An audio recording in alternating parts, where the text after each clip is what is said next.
מוטי, לכאן. אבי, בואו לכאן.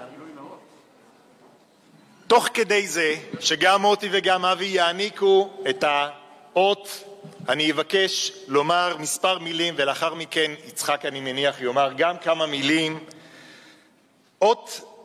ועדת אות אהבת העם והארץ של הגרעינים התורניים החליטה להעניק את האות לשנת תשפ"ה למיזם אנו באנו בהוקרה ובהערכה עמוקה על עשייה חלוצית ומרגשת בתחום ההתנדבות בקרב אזרחים ותיקים.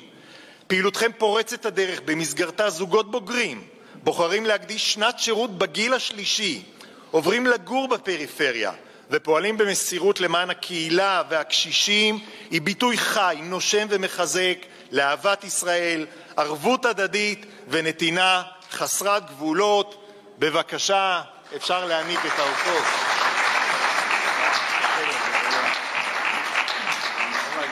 אני מוכרח להגיד גילוי נאות, יצחקי וצילה, שניהם כאחד, חדורים במסירות נפש.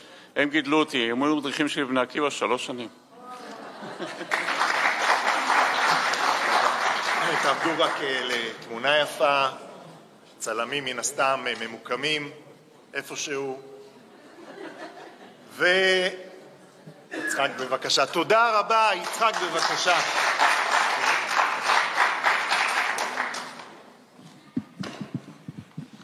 שלום לכולם. אני אפתח בכמה דברים אישיים, או בדבר אחד. עכשיו אנחנו עולים חלק מהגרעין לקריית שמונה. חלק מקבוצה של 24 אנשים, משפחות וגם כמה יחידנים. ההיסטוריה היא לא מתחילה מכאן. לפני למעלה מ-45 שנה, עוד ערב הקמת הגרעינים התורניים, יחד עם הרב אליהו, שמואל אליהו וכמובן אשתו, אנחנו בעצם התחלנו את פועלנו שלום כבוד השר. התחלנו פועלנו בשלומי, חיינו שם לא מעט שנים, ואני חושב שהתפיסה להגיע למקומות הפריפריים הם למעשה עיצבה אותנו ברמה האישית, ברמה המשפחתית. חלפו 45 שנה, ואנחנו בעצם הקמנו את המיזם אנו באנו. אני אומר הקמנו, החברים נמצאים כאן ואלו שלא הגיעו. המיזם הוא מאוד מאוד פשוט. מדי שנה 85,000 איש יוצאים מעולם העבודה. אנשים עם זמן פנוי, אנשים מוכשרים עם ניסיון חיים.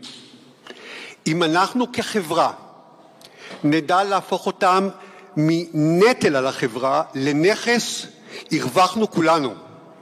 את התפיסה הזאת החלטנו ליישם, התחלנו כמיזם ואנחנו ממשיכים כתנועה ארצית כדי להביא כמה שיותר בני הגיל השלישי בעצם אל הפריפריה החברתית גיאוגרפית.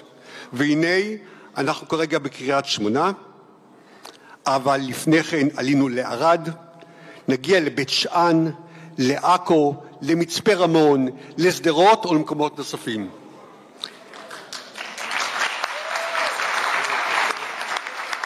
ומכאן רק כמה משפטים לאנשי קריית שמונה.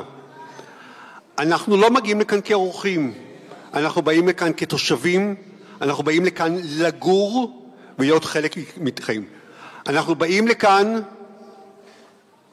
שלום כבוד הרב, אנחנו באים לכאן להיות חלק מההצלחות שלכם, חלק גם מהאתגרים שיש לכם, ולכן אנחנו נהיה חלק מכם, ויושבים גם בקהל לא מעט מחברי הגרעין בעצם, שיחיו פה ויהיו חלק מקריית שמונה.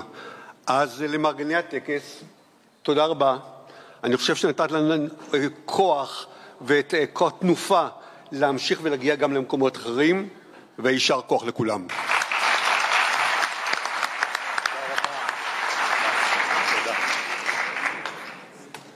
תודה רבה ליצחק אשחר, ובאמת לפרויקט המדהים והחשוב כל כך של אנו באנו. אתם מוזמנים להצטרף, כל מי שעוד רגע מגיע למקום שמגיע זמנו להצטרף. מי שנושא באחריות